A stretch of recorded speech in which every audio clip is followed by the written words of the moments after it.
La abuela no quería aceptar que algunas cosas, a pesar de lo hermosas que habían sido, ya no eran útiles. A ella le faltaba el valor para dejar ir las cosas. Y aunque parezca terrible, mi abuela Ana no está sola en esto. Porque la mayoría de nosotros somos acumuladores de lo familiar de Tijuana, de mi caso de Billinghurst, de Buenos Aires. Las cosas que sirvieron, pero que ya no funcionan. Lo que nos sacó de Egipto no siempre nos sirve para entrar a la tierra prometida, pero somos acumuladores compulsivos de creencias, de historia.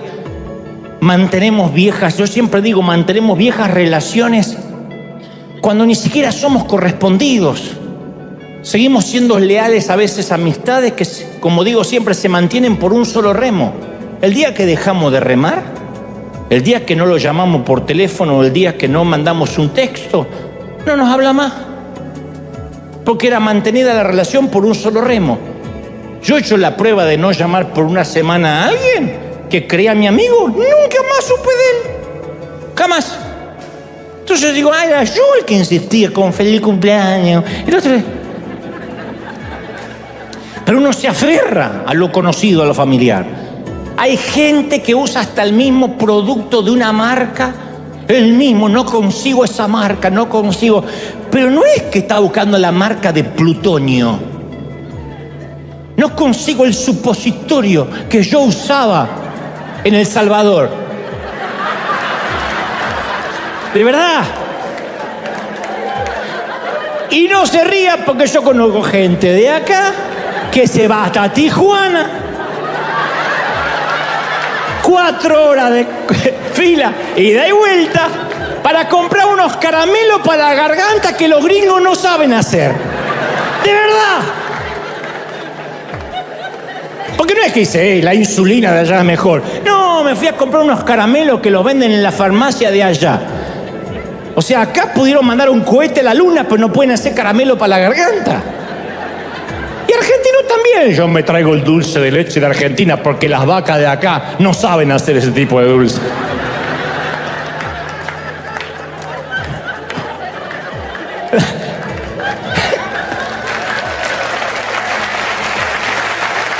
La vida está llena de rutinas, de ritos. Entonces no se puede recoger nada nuevo con las manos llenas. Hay que tomar decisiones y soltar. Yo hace poco entrevisté acá mismo a un conductor de televisión que me contaba que sufrió durante meses una contractura muscular gravísima. Estaba completamente duro, no podía ni dar vuelta el cuello y se recorrió todos los médicos, tomó un montón de medicamentos y nada hizo efecto hasta que fue a dar con un viejo quiropráctico que tomó un bolígrafo y le dijo, mire, yo le voy a recetar algo para que usted tome de inmediato. Toma un bolígrafo así. Y dice, mire que tomé todo. No. Esto cuando usted se lo toma, ¡pac! Agarra el recetario y dice, usted va a tomar decisiones.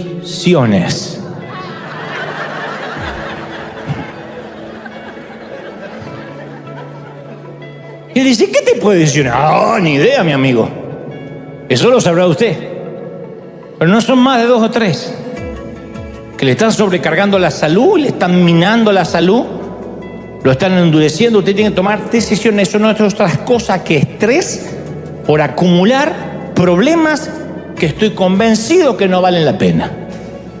Entonces hay un momento donde tiene que hacer un ejercicio de elecciones y prioridades. Eso es tener sabiduría o envejecer con dignidad.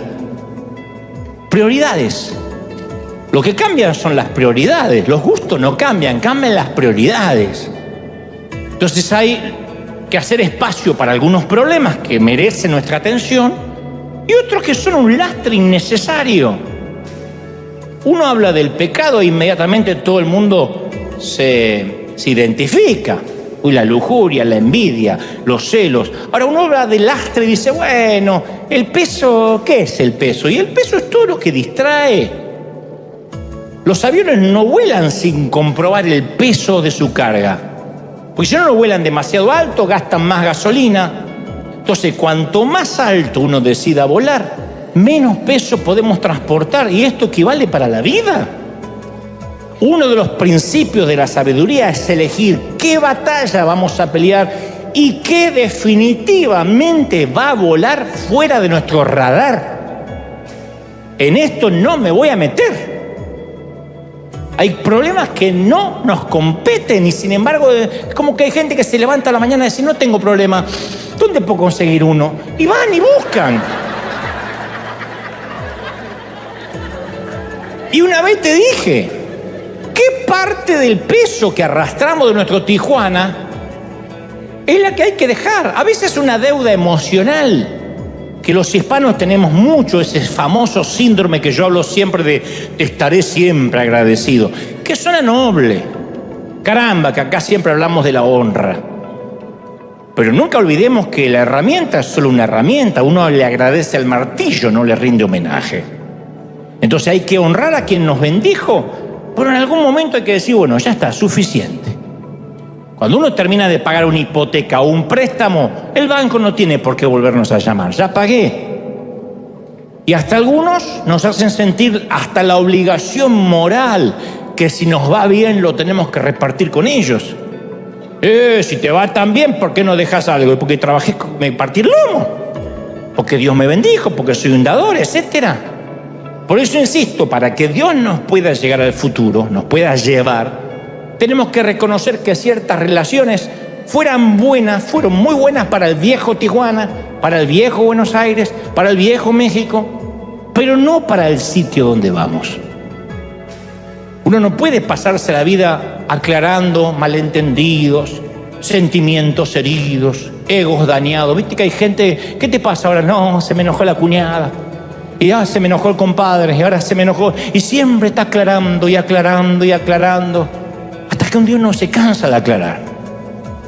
Y a medida que uno va creciendo, estamos obligados a refinanciar ciertas relaciones. Refinanciar, como un préstamo. Esto incluye a nuestros padres. Uno los sigue amando, pero hay que refinanciar. No sé el caso de ustedes, pero en el otro servicio hay muchos hijos de madres psicopateadoras. Uno tiene que refinanciar la relación con los hermanos de sangre, no dejar de amarlos, refinanciar. Decir, no, hasta acá. Porque uno es el que maneja su propio presupuesto emocional, no me lo manejan los demás. Tú no permitirías que alguien te maneje tu presupuesto financiero. ¿Y por qué alguien maneja tus emociones? Alguien te dice algo o deja de decirte algo y ya tus emociones se desequilibraron. ¿De verdad el poder lo va a tener otro? Entonces a mí esto me resolvió la vida. Jamás, y esto no es anticristiano ni antiamor, pero jamás llames, jamás escribas o hables con alguien motivado por la culpa. Nunca. Ay, no lo llamé por el cumple, se me va a armar un lío. Ay, qué invento. Mejor lo llamo a fulanito por el día del amigo para que no se ofenda. Si se ofende no es amigo. Si se ofende no es amigo. Ese no te va a visitar a la cárcel cuando te metan preso por no pagar los impuestos al IRS. Una metáfora, no se rían tanto, una metáfora. Ay, debería escribirle a Mengano porque si no, Mengano va a pensar que no le importo. Que piense lo que quiera, el verdadero amigo va a estar ahí. Si no es por amor y es por culpa, no sirve, drena, vampiriza. En cambio, cuando uno hace las cosas con el amor, se percibe. Entonces, nunca hay que permitir que sentimientos de otras personas manipulen nuestras decisiones. No negociamos con terroristas emocionales. No se negocia con terroristas. Y apenas descubras una terrorista, puede ser cualquier pariente. Pero llegamos a cierta edad donde es vital hacer un inventario emocional y decidir qué voy a refinanciar. Eso es lo que yo me regalé cuando cumplí 50 años. Cuando vaya a cumplir 50 años. Voy a refinanciar. No se puede ir por la vida siempre pagando los mismos intereses leoninos. Si la esclavitud sigue siendo una opción, siempre vamos a regresar. Yo le decía hace poco a una misionera, si te vas a misionar, tienes que desempacar completamente. Aquel que va abre la maleta y va picoteando así, saca un calzón y saca una cosa y vuelve a poner un calzón sucio y saca uno limpio. Es porque sabe que se va a ir. Pero aquel que pone todo en los cajones porque sabe que se va a quedar. La opción de que si las cosas se ponen mal me voy es lo que hace que no tengamos raíces en nada. Imagínate un marido que se casa así. Y yo me caso, si a los 3 meses estás una loca, yo me voy. O viceversa. Entonces, si siempre hay una forma de retirada, vamos a ser esclavos. ¿Cómo lo llamamos? Seguridad, comodidad, plan B. Pero yo lo llamo el viejo Tijuana. Kansas. Israel tuvo 370 años atado a la esclavitud. Grandes en cuerpo, débiles en espíritu para resistir. Lo más difícil es dejar las creencias, quitarnos el perno del entorno, de las cosas, y eso no le corresponde a Dios, ¿eh? El peso hay que despojárselo. Uno no puede decir, Señor, quítame el peso, quítatelo vos. Sácame de las redes sociales, sácala vos las redes que le va a sacar Dios. Que se mueran los chinos que crearon el TikTok. No, hay que sacar TikTok del celular. Son los grilletes que nos distraen y nos impiden salir de los límites de Egipto. Israel tenía un comisario de tributos. El objetivo no era hacerlos trabajar, sino destruir sus espíritus. Querían doblegar a toda una raza para que generación tras generación sirvieran a sus captores. Como dijo Al Pacino, interpretando al coronel Slade en la famosa película del 92, Perfume de Mujer. Él dijo, en la guerra tuve muchos muchachos y los vi amputados de 1 y hasta 2 de sus brazos.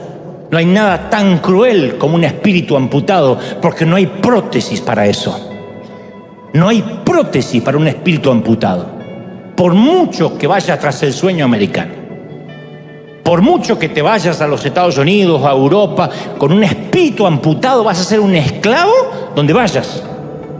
A menos que uno corte con el pasado definitivamente, queme las naves. ¿Qué nos impide dejar Egipto? Hebreos dice, despojémonos del peso que estorba. Entonces, insisto, quitar el pecado es más sencillo, uno se arrepiente y ya. Pero el peso, para el peso hace falta valentía. Más cuando hoy en día es una ofensa salirse de un grupo de WhatsApp. ¿Por qué se salió del grupo de WhatsApp de las madres? Porque estaba harto de las madres que comentan el gasecito del Matías. Pero no entiendo, hicimos algo, perdón, hicimos algo. Y te empiezan a llamar porque te saliste del grupo de WhatsApp. Hay gente que podrías orar, tengo que salir del grupo de WhatsApp de mi familia, no sé cómo. Y salí. Entonces, cuando Israel fue libre, tuvo nostalgia por los sabores gastronómicos de Egipto. Ellos salieron de Tijuana, pero nunca se sacaron Tijuana de adentro. Nunca se sacaron a Argentina de adentro, que salieron de Argentina. Y Números 11:5 dice, ¿cómo echamos de menos lo que comíamos en Egipto? Comíamos pepinos, melones, cebolla, ajo. No importa que eran esclavos, ellos extrañaban lo que comían como esclavos. Entonces hay aromas que a veces regresan y nos dan nostalgia de tener eso que ya no va a ser. Y los aromas están conectados con la memoria emocional o no. Y ese ajo y cebolla para los esclavos nunca fue gratis. Es como internet, como la red. Si algo en internet es gratis, es mentira, porque tú eres el producto. La comida de Egipto era gratuita, pero para mantenerlos fuertes para la esclavitud. Entonces es hora de quemar las naves, mi amiga, mi amigo. En cierta ocasión Jesús dijo, nadie que mire atrás después de poner la mano y los ojos en el arado es digno del reino de Dios. Hay que prender fuego el pasado, no hay opciones. Si queremos un buen futuro necesitamos un pasado en llamas. Pero la gente nos juzga basado en lo que fuimos y no en lo que somos. Y mucho menos en lo que podemos llegar a ser de la mano de Dios. Mucho menos. Entonces nos juzga por lo que nos conocen. Y esas relaciones nos mantienen aferrados a Tijuana. Y parte del lastre que resistimos de dejar y que nos llevamos al viaje de la vida, también es esa gente que ven donde estás ahora, pero no se acuerdan todo lo que tuvieron, no saben lo que tuviste que hacer para estar donde estás ahora, o no tienen idea de tus procesos, de tus batallas. Ven una foto tuya en la casa y dicen, qué lindo en Yanquilandia, qué fácil. No sabe que tuviste 8 trabajos para poder pagarla. La gente ve nuestra tierra prometida, pero nunca conocen ni quieren conocer nuestros desiertos. Y nadie puede apreciar la magnitud de nuestro éxito si no ha visto la ferocidad de nuestras luchas. Y caramba, que la mayoría de los que están acá se han roto el lomo, han trabajado, han tenido que separarse de sus seres queridos, han tenido que renunciar a jugar con los chicos porque este es un país donde uno no se puede colgar del cable y tengo DirecTV gratis, me agarro el gas y me copio. Gloria al Señor por todo lo que me puedo colgar. Esto no pasa. Pasarán otras cosas, pero esa no. Y si uno se retrasa la renta o el alquiler un día, al otro día está SWAT sacándote. En nuestros países uno se puede quedar 7, 8, 10 años sin pagar. Porque simplemente no contestamos la puerta. Acá viene SWAT y se sacan inmediatamente o comenzaremos a disparar en la cabeza y uno tiene que irse. Pero te ven y dicen, ¡ay, qué fácil! A mí me dicen siempre, ¡qué fácil, Dante, que puede hacer muchas cosas! Pero claro, tiene los recursos. Y yo digo, ¿no será que tengo los recursos porque siempre hice muchas cosas? ¿No será que trabajé? ¿No será que me esforcé, que le creí a Dios? Porque yo también nací en el mismo Tijuana y sin recursos. Cuando yo nací en San Martín, Buenos Aires, y nací, no le dijeron a mi mamá, señora, le acaba de nacer un hijo con recursos.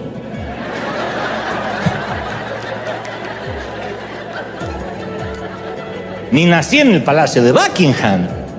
Entonces, como dijo una famosa conferencista, Brené Brown, si no estás en el ring, si no estás en el cuadrilátero recibiendo una paliza de tanto en tanto y solo estás criticando sentado en los asientos baratos del teatro, no estoy interesada o interesado en los comentarios sobre mi vida. Punto. Si no te peleaste palmo a palmo con la vida. Entonces hay mucha gente que no conoce de dónde venimos y el precio que tuvimos que pagar. Y seguramente habrás escuchado este dicho, hay que quemar las naves. A un gran conquistador hace mucho tiempo iba a enviar a sus tropas contra un enemigo poderoso cuyos hombres le eran mayor en número, embarcó a sus soldados, navegó hacia el país enemigo, desembarcó y dio la orden que quemen las naves o los barcos que lo habían llevado hasta ahí. Y al dirigirse a sus hombres dijo, ved cómo los barcos se convierten en cenizas, en humo. Esto significa que no podemos dejar estas playas a menos que ganemos. No es retirada, o vencemos o morimos. Ese gran conquistador fue Hernán Cortés y la gran batalla fue la conquista de México. O sea, prendió fuego lo que podía ser una opción de retirada. Le sucedió a Israel al salir de Egipto. Y eso es lo que llamo un incendio intencional. Es decir, hay cosas que están buenas y otras que no están buenas. El pasado es lo que hemos hecho, a donde hemos estado, quiénes somos. Y cada día tenemos que escoger entre vivir en ese pasado o crear un futuro. Nos vamos a tener que acostumbrar a las pastillas para la garganta de este lado de la frontera, al dulce de leche de estas vacas. Ahora, no es un camino fácil, porque uno se aferra a lo conocido, se aferra a lo que tiene, y a veces ahí, insisto, hacemos una extensión del pasado. Y en algún punto de nuestras vidas tenemos que poner en un altar todo lo que conocemos con la promesa de un futuro que no conocemos, pero esa es la vida. Eso es casarse. No podemos decir, yo me voy a casar, pero si las cosas salen mal me voy con mamá. Yo sé que algunos lo hacen, pero eso no es casarse. Hay que quemar a la vieja, hay que quemar lo viejo. Dicho esto, yo no te voy a mentir.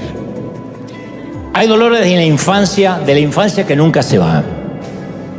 Si algún predicador te dice por ahí, no, todos los dolores se van, es un timador.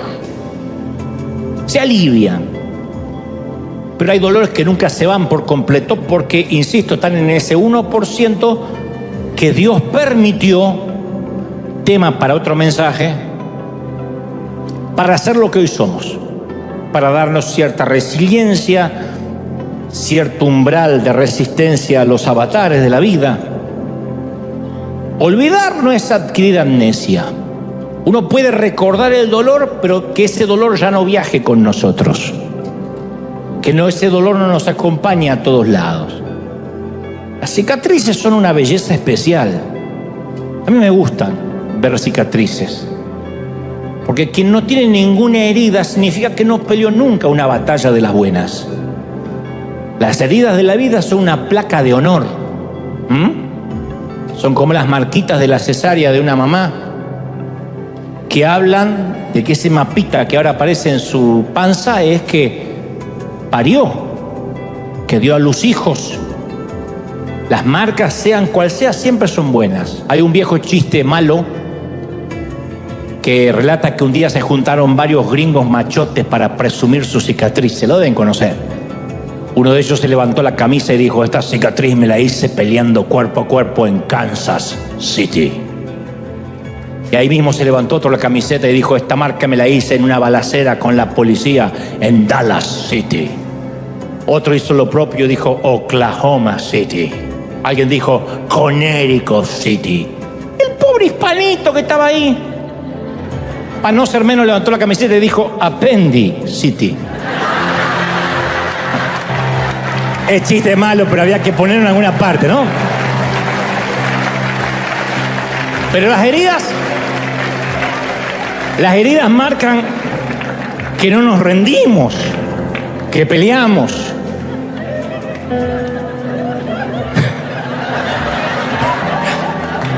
No era el momento, lo sé. Lo que trato de decir es que una vez que sacamos el aguijón, la sanidad es inevitable. Para empezar a sanarnos, tenemos que conocer cuál es el sistema de creencias que le damos sin querer. ¿Cuál es el sistema que viaja en nuestros genes, en nuestro entorno? Las investigaciones psicológicas afirman que el concepto que tenemos sobre nuestra vida es definido por un pequeño puñado de experiencias de nuestra infancia. Uno podría decir no, porque cuando llegamos a Dios todas las cosas son hechas nuevas, pero aún así los adultos de hoy somos los niños de ayer. Entonces el 99% de las experiencias se desvanecen en el abismo del subconsciente. Es mentira que uno dice yo me acuerdo de toda mi niñez, tu abuela. Uno se acuerda el 1%. Si no, no habría lugar, no habría los suficientes gigas en el cerebro para almacenar toda una infancia. Y ese 1% es lo que nos define. Y manejar esos recuerdos es determinante. Porque somos la suma de lo que hemos sido, de lo que hemos hecho y las personas que hemos conocido. Eso somos hoy. Entonces, ¿cuáles son nuestros primeros recuerdos? ¿Qué nos viene a la mente? ¿Cuáles son los sucesos buenos, malos que marcaron nuestros años en la escuela primaria, en la secundaria, en la universidad? Porque si sufriste bullying, que en ese entonces no se decía bullying, se decía hacete hombre, te marca, ¿no? En caso de una dama, aguántatela, pero te va marcando. ¿Cuáles son los primeros recuerdos? Entonces lo que nos va a sorprender es la forma que esos sucesos aparentemente insignificantes le dan forma a nuestro sistema operativo subconsciente, hasta a la manera que vemos a Dios. La forma que fuimos criados, si no la sanamos, va a determinar hasta la forma que nos relacionamos con Dios. Y esos sucesos aparentemente superficiales determinan nuestra forma de ver la vida, de actuar. Cuando escuchamos una canción o vemos una película, yo una vez te conté que en la corteza cerebral hay una línea llamada engrama. Y si escuchamos de vuelta la misma canción, y de vuelta la misma canción, y de vuelta la misma canción, o de vuelta la misma película, se vuelve a trazar esa línea. Es como un aparato de dibujo de lujo. Algo en el cerebro se va marcando. Por eso las maestras de antes nos enseñaban con repetición. ¿Se acuerdan de la repetición? Una y otra vez, una y otra vez. Yo me aprendí las preposiciones que no sé para qué cuernos sirven, pero me las aprendí. Ante, bajo, cabe, con, contra, de, entre, hasta, para, por, según, si, sobre, tras. De tanto que me la dijeron, tanto que me la dijeron, tanto que me la dijeron. No sé para qué cuerno me sirve, pero las repito. Y con cada repetición, el engrama se hace cada vez más profundo, hasta que esa canción o esa película queda grabada en la superficie de nuestra corteza cerebral. Ahora, no todas las memorias se crean iguales. Ustedes dicen, ¿y esto a dónde va? Ahora llego. Existen 3 niveles de memoria. Primero es lo que se llama la memoria sensorial, que es tan fugaz como aprenderse un número telefónico. Cuando uno dice, ¿cuál era el número del jardinero?, va a la memoria sensorial. A menos que tenga una relación con el jardinero, no hace falta aprenderse el número. Después está la memoria a corto plazo, ¿no?, que tiene una vida más larga, porque podemos recordar qué llevabas puesto ayer, o qué comiste ayer al mediodía, qué comiste el viernes al mediodía, y ahí se empieza a complicar. ¿Y el lunes qué comiste? El lunes no te acuerdas si comiste siquiera. Entonces esa es la memoria a corto plazo que se desvanece. Si uno guardara en la memoria todo lo que come, todo lo que se pone en el cerebro explotaría, tampoco, se tiene que desvanecer. Y un poquito, unas experiencias muy chiquitas, son las que llegan hasta la memoria de largo plazo. Y son esos recuerdos lo que le dan forma a nuestra manera de creer, a nuestro sistema de creencias. Para hacerte más sencillo, la duración de un recuerdo, la profundidad que queda grabado ese engrama, dependen de la emoción que estuvo relacionado con eso que pasó. Si te marcó, para bien o para mal. Si no hubo emoción, si no tuviste emoción con alguna novia, ni el nombre te acordás de la novia. Si hubo mucha emoción, la estás buscando en Facebook, aunque veas que es una abuela. Mientras más fuerte sea la emoción, más fuerte y duradero es el recuerdo. Si no escogemos una vida, terminamos con una vida que nunca debió ser nuestra. Solamente cuando uno sabe lo que quiere, cuando sabemos lo que queremos, es que podemos decir no a lo que otros quieren imponernos. Pero uno tiene que saber bien qué es lo que quiere. Y eso es algo que no tenemos en claro durante gran parte de la vida. Entonces, cuando vivimos una vida heredada, bueno, estoy siguiendo esta carrera o estoy haciendo esto porque era lo que quería mi mamá, mi tío, mi primo, mi padrino. En un momento la rutina nos empieza a erosionar y lo habitual nos empieza a nublar la visión. O sea, se nos empieza a apagar el fuego de eso que venía con nosotros de fábrica, de nacimiento, de la manera que Dios nos cableó. Y es ahí cuando perdemos hasta la alegría de estar vivos, porque eso hace que nos dediquemos a algo que no nos gusta, que nos va erosionando la felicidad. En todos los órdenes. Una pareja puede estar muy enamorada, pero si le quitamos el romance a la ecuación, la relación se convierte en rutina. El nacimiento de un niño es maravilloso, es milagroso, pero comenzamos a cambiar pañales a la madrugada y empieza la rutina. Muchos de nosotros nos alegramos el día que conseguimos un empleo, por fin, pero después empieza la rutina y vivimos anhelando que llegue el fin de semana. Conozco un montón de gente que se arrastra de lunes a viernes o de lunes a sábado esperando el domingo. Entonces, uno de los peligros más grandes a los cuales nos enfrentamos cuando en la vida aprendemos el cómo hacerlo y nos olvidamos el por qué lo estamos haciendo, en todos los órdenes. Uno puede venir a la iglesia, sabe cómo venir, sabe cómo cantar, pero olvidó el por qué venía a la iglesia. Pasa en el empleo, pasa en una pareja, pasa con los hijos. O sea, aprendemos el cómo y olvidamos la razón, el por qué. Entonces tendemos a pensar y actuar de acuerdo a un sistema de creencias heredadas, que aquí lo hemos hablado en muchas ocasiones, que se le llama predisposición heurística. Aunque suene medio raro el nombre, suene a una epidemia, pero es un tema psicológico, es un proceso cognoscitivo increíblemente complejo, pero que el resultado final es el embotamiento mental. Cuando uno hace las cosas sin pensar, vive sin pensar, respira sin pensar, va al trabajo sin pensar, cría hijos sin darse cuenta que está criando hijos. Entonces la vida rutinaria nos empieza a embotar la mente, a entumecer nuestros sentidos y vamos por la vida como arrastrando los pies. Yo no sé si vuestras madres le han dicho lo que la mía: deja de arrastrar los pies, porque uno en un momento en la vida pasa por la adolescencia como un mamut arrastrando los pies. Que uno lo haga de adolescente, al fin y al cabo uno lo corrige, pero de adulto, en una metáfora, en una hipérbole, que vivamos arrastrando los pies, es triste. O correteamos en una rueda como un hámster, trabajamos, sudamos para pagar gastos y nunca llegamos a nada, nunca alcanzamos eso que alguna vez nos propusimos alcanzar. Quizá piense, bueno, ok, Dante, pero la rutina paga los gastos. Está bien, y tienen razón, un trabajo digno no está mal. Uno tiene que trabajar para pagar los gastos, uno no puede ser un hedonista que hace lo que le gusta y le pagan por hacer lo que le gusta siempre. A veces hay que trabajar, agachar el lomo y hacer lo que hay que hacer. Lo que estoy diciendo es que lo que nos termina hartando es la tiranía de lo conocido. Cuando el tengo que hacerlo reemplaza el quiero hacerlo. Aún aquí dentro de la congregación, de la iglesia, los que están de voluntarios y dice, hoy toca, se le empieza a notar.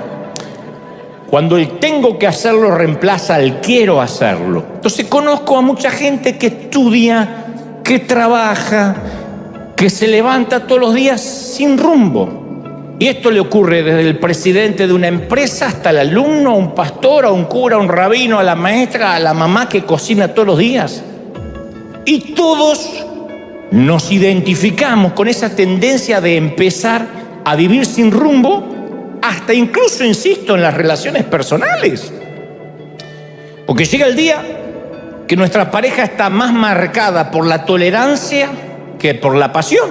Y bueno, lo tengo que aguantar al gordo, ¿cuánto más puede vivir?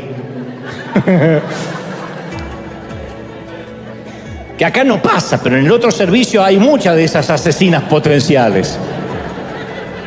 Entonces casi todos nuestros recuerdos a largo plazo están asociados con emociones muy intensas, positivas o negativas. De allí la famosa frase poética: uno se olvida lo que te dijeron, pero nunca cómo te hicieron sentir.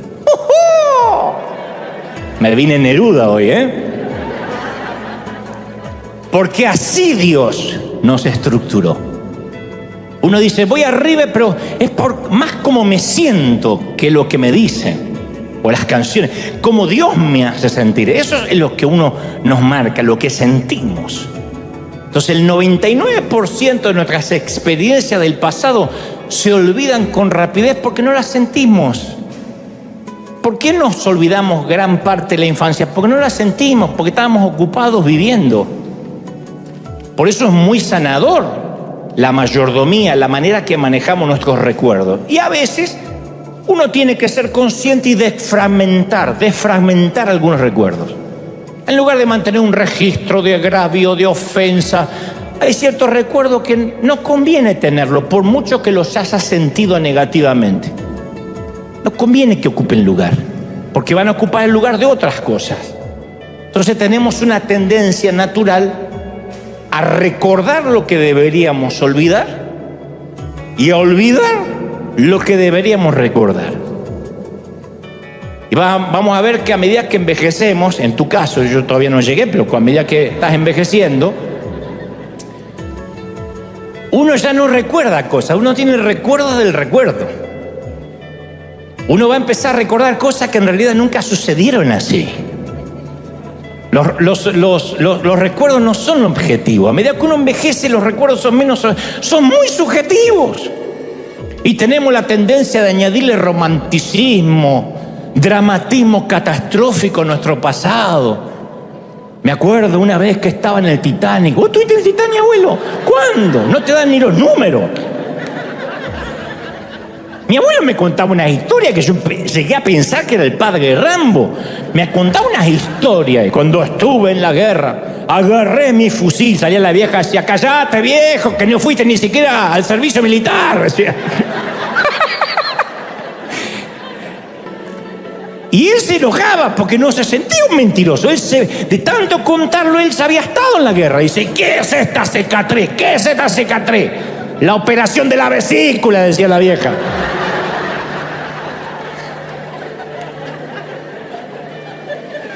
Entonces, todos distorsionamos nuestros recuerdos a base de minimizar unos mientras ampliamos otros, los que nos conviene. Pero la manera, insisto, de manejar nuestros recuerdos va a determinar nuestra manera de ver a Dios y a ver la vida. Y hay quienes se les hace muy difícil borrar los malos recuerdos y eliminar la basura mental. Y el mal manejo, insisto, de los recuerdos puede ser tan debilitador como una minusvalía mental.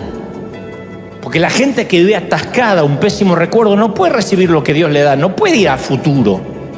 Yo una vez te conté que El Mago de Oz fue una película estrenada en 1939, que seguramente trabajó ahí mi abuelo, que sigue siendo un clásico del cine mundial. Que básicamente la historia de Dorothy, una niña que vivía en una finca en Kansas, interpretada por una gran actriz, Judy Garland, y que a raíz de un tornado acaba en un mundo extraño e imaginario. Esa es la novela llevada al cine. Y ahí se acuñó una frase célebre del cine que Dorothy le dice a su perro Toto cuando llega al mundo de Oz. Le dice, me parece que ya no estamos en Kansas.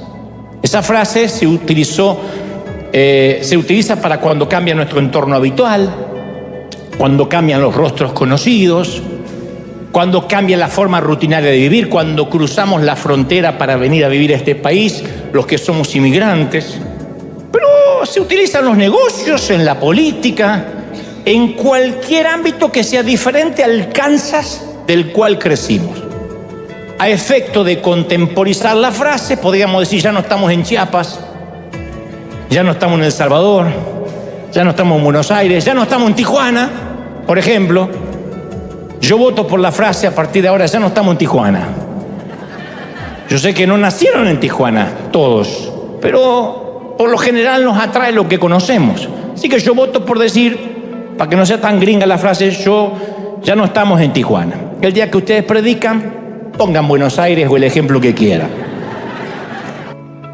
Entonces, la mayoría de las relaciones que nos drenan vienen a ser como una pierna con gangrena, que si uno no la amputa, la infección se extiende por todo el cuerpo hasta que se ennegrece el corazón. Y la gente que no tiene el valor de cortar aquello que sirvió para el pasado, al final termina perdiendo mucho más. Ustedes dicen, pero esto, ¿dónde me deja como cristiano con amor? No, uno sigue amando, eso no cambia. Yo estoy hablando de las relaciones que están arraigadas a experiencias pasadas, pero que no tienen futuro en común.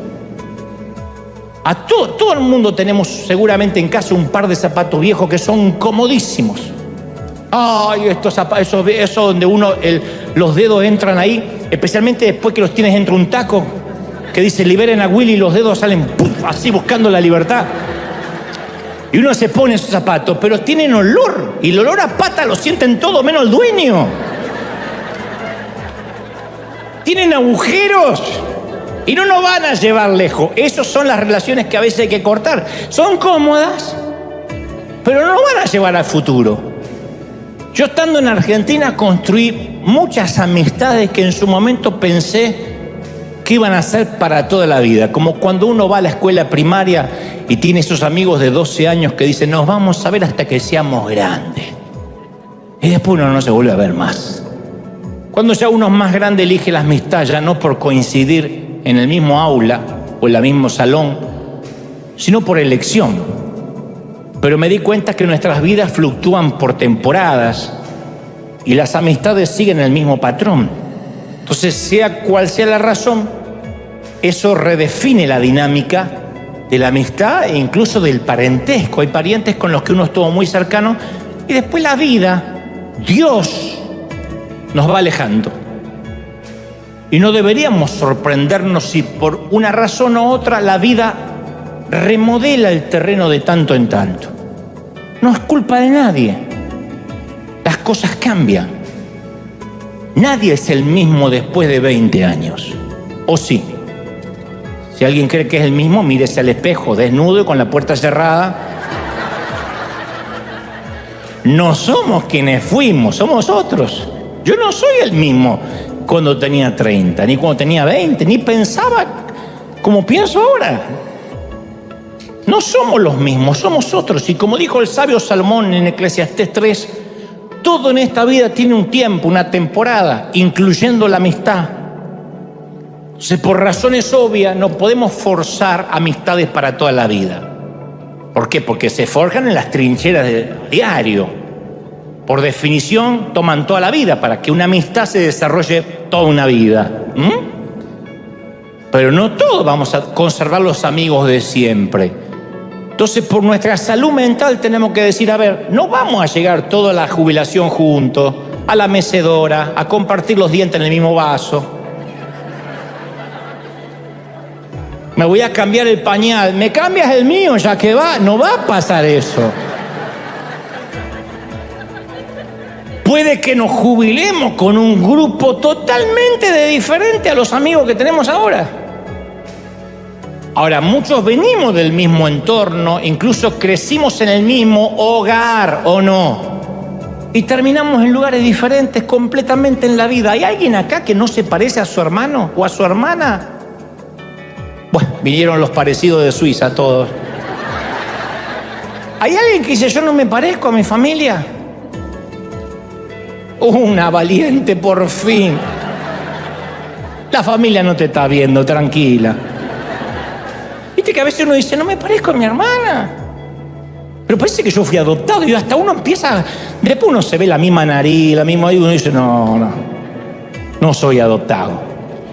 Pero a veces uno dice, ¿por qué soy tan distinto a mi familia? Y más cuando uno conoce a Dios y te van cambiando los valores y los principios, que uno dice, qué diferente. Y uno ya está en la mesa navideña o en la mesa de Nochebuena y ya no hay temas en común, uno ya no se ríe de los mismos chistes. Aún aquel que dice, yo nunca cambié como algunos, los que se dan de intransigente, todos cambiamos. Pero mucha gente valora nuestro presente con la perspectiva que tenían de nuestro pasado.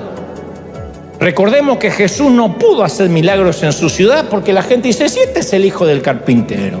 Conocemos a su familia. ¿Qué se viene a hacer el Mesías? ¿Qué impidió sus milagros? No su ubicación geográfica, fue la visión limitada de los que se fijaban más en su pasado que en su presente. Y algunos de nosotros tenemos gente que nos dice, yo te conocí cuando no eras nadie, ¿no? Yo te conocí cuando eras un muerto de hambre.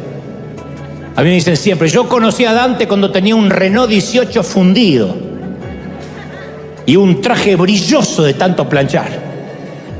Perdón por no conservar el saco brilloso en un museo y por haber cambiado el auto fundido, perdón. Nos propusimos grabar recuerdos en nuestros hijos y la rutina de pronto nos hace hacer que los veamos criar o que los criemos mirando una pantalla. Entonces hay gente que ve a sus hijos, los ve crecer en la cama, porque cuando se van a la mañana están dormidos, cuando vuelven está dormido. Y un día nos damos cuenta que sucumbimos ante la mediocridad y la rutina de una vida que no queríamos, que no era lo que habíamos planificado. Entonces nos volvemos frustrados, irritables y estamos hartos de ser quienes somos, porque no era la vida que habíamos planificado.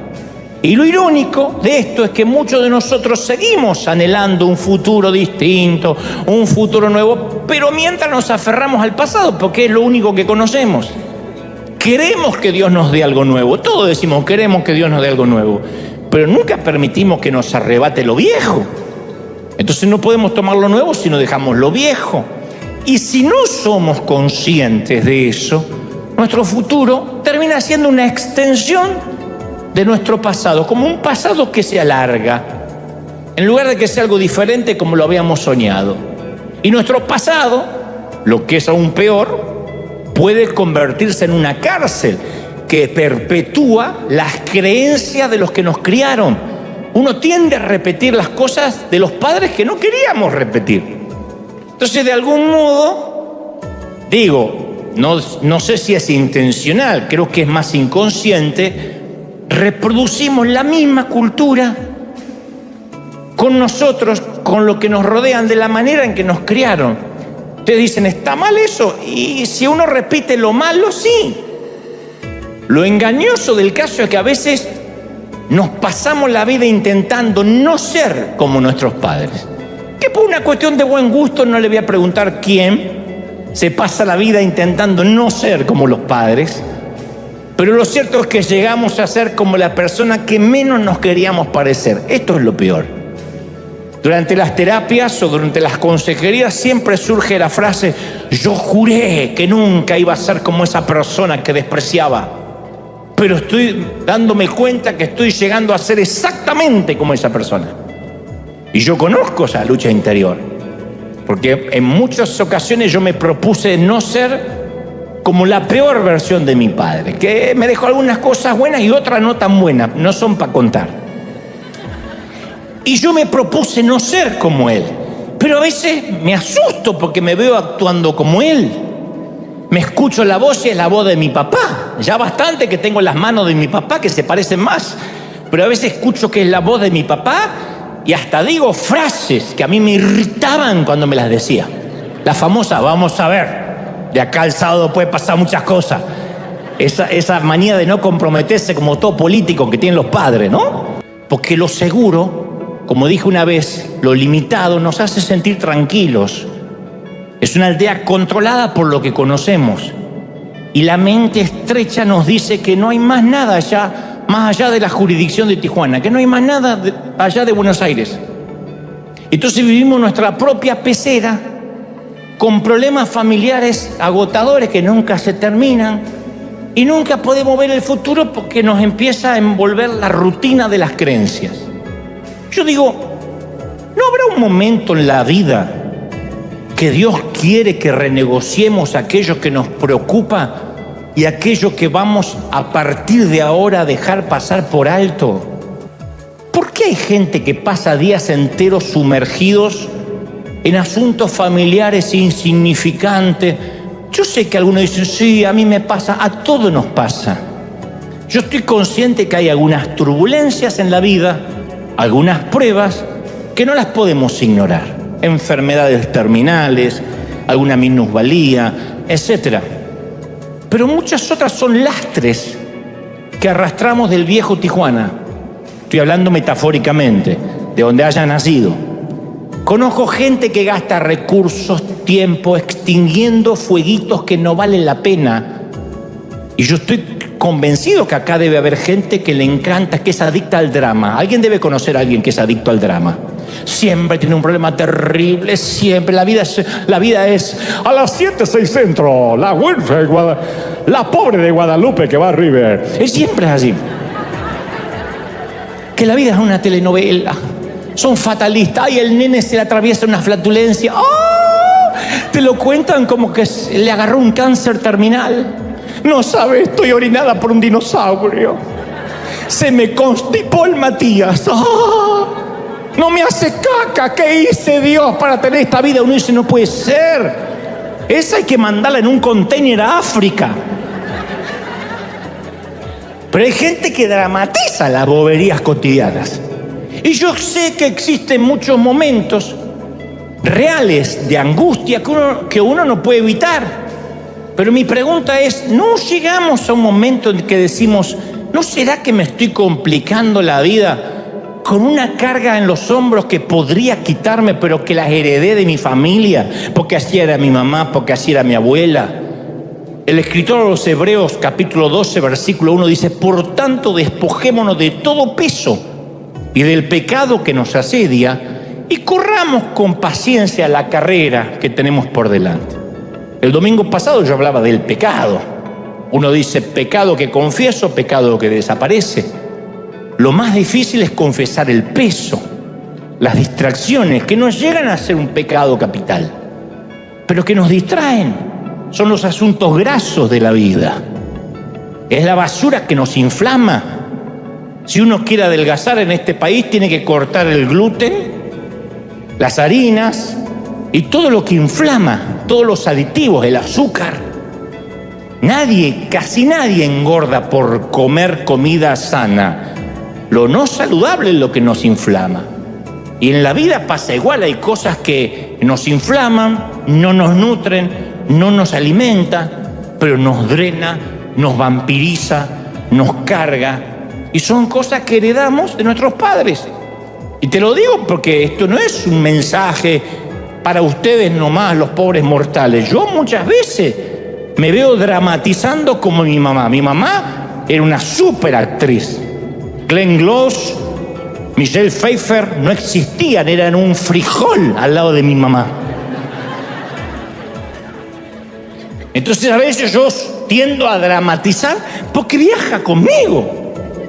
Yo me acuerdo siempre de la casa de mi abuela Ana, que tenía la casa repleta de cosas que parecían que habían sobrevivido a la Segunda Guerra. De ahí la locura de mi abuelo, que veía las cosas y pensaba que había estado en la guerra. Ropa antigua con un agujero de polilla, fotos cuarteadas color sepia metidas en unos marcos ovalados espantosos, una máquina de coser Singer. Si alguna acá sabe lo que es una máquina de coser Singer, tiene que hacerte una colonoscopía una vez por año, llegaste a la edad. Esa con el pedal abajo. Un lavarropa que hacía un ruido de tractor, interferían los aviones que pasaban por encima, así. Y ella presumía: yo nunca tiro nada. Más vale a juzgar por el abuelo que estaba ahí. Para empezar, pues el abuelo no tiraba nada. Ya basta de bobadas, de discutir por estupideces. Discutamos por asuntos importantes. Vamos a debatir aquellas cosas que, incluso si llegamos a la conclusión de que no estamos de acuerdo, caramba, que valió el debate. Pero hay gente que se amarga, que no duerme por una cosita, por esto, por una... La mayoría de las cosas que te preocupan no van a ocurrir. ¿O no descubriste que todo lo que te preocupaba de adolescente nunca ocurrió? ¿Cuántos de acá se quisieron suicidar porque les salió un grano así, con pus en la nariz, cuando tenían que ir a la secundaria y decían: me quiero matar, me quiero morir? ¿Qué quedó de eso? Pero en ese momento era el grano. Lo hablaban las Naciones Unidas, el Pentágono hablaba sobre tu grano. Eso es la vida. Todo lo que hoy nos parece preocupante va a ser nimio, pueril el día de mañana. Entonces hoy vamos a tomar la decisión de decir: Señor, quiero viajar liviano, hoy me despojo del lastre. Cada uno sabrá el peso que tendrá que dejar. En casa, esto va para cualquiera: católicos, evangélicos, musulmanes, judíos ortodoxos, judíos mesiánicos, de la religión que sea. Me encantaría que todos juntos repitamos esta oración. Digan conmigo: Señor Jesús, entra en mi corazón, perdona mis pecados y ayúdame a despojarme del peso. Gracias, Señor, porque me has bendecido y me has hablado hoy. Entra en mi vida, perdona mis pecados, quítame el peso otra vez. Quiero ser tuyo. Amén. Oremos todos juntos. Padre, gracias por esta tarde, por esta mañana o noche, conforme el uso horario en cada sitio del mundo. He predicado lo que creo me has dicho que diga. Gracias por esta cuna de campeones. Gracias por estos obreros de primera línea. Bendigo a todas aquellas familias que hoy están aquí, que se van un poco más livianas. Que la gloria de Dios te alcance, que te redima, que la presencia de Dios te llene, que Dios pueda estar en todos los órdenes de tu vida, en todo tiempo, en todo momento. Bendigo tu ser, bendigo tu vida, bendigo tu salud. Gracias porque hasta aquí Dios te trajo, pero ahora, a partir de ahora, tomamos la decisión que las cicatrices de la vida y las manchas, Las manchas que nos marcaron serán una obra de arte para Dios. Y Dios utilizará lo que no es para que sea y transformará lo feo en algo bueno. Yo lo creo, que redimas la infancia, la orfandad, el dolor, aún los abusos que fueron tan espantosos, sirvan para ayudar a otros, para bendecir a los que van a atravesar. Señor, bendigo a los que están aquí, bendigo a esta cuna de campeones, a los obreros de primera línea que están del otro lado, a la gente que me mira de todo el mundo. ¿Cómo te ama el Señor? ¿Cómo no te va a amar, príncipe? ¿Cómo no te va a amar, princesa, si te tiene esculpida y esculpido en sus manos? ¿Cómo te ama el Señor? Te bendice, te llena, te hace viajar liviano, te lleva por la vida a un nuevo nivel. Lo creo, Padre, lo declaro. En el nombre del Señor bendigo tu entrada, tu salida, tu acostarte, tu levantarte. Bendigo todo lo que emprendas, lo que sueñes. Y declaramos que los últimos meses del año viajarás liviano, en bendición, sin peso y redimiendo el pasado por un futuro mejor. Amén, amén y amén. Gloria a Jesús. Que Dios te bendiga, que Dios te guarde. Gracias, Mario, querido, por estar, y a Valentina. Dios les bendiga a todos. Ese aplauso grande a todos. Chau, chau, chau, chau, chau. Hasta el domingo que viene, gente.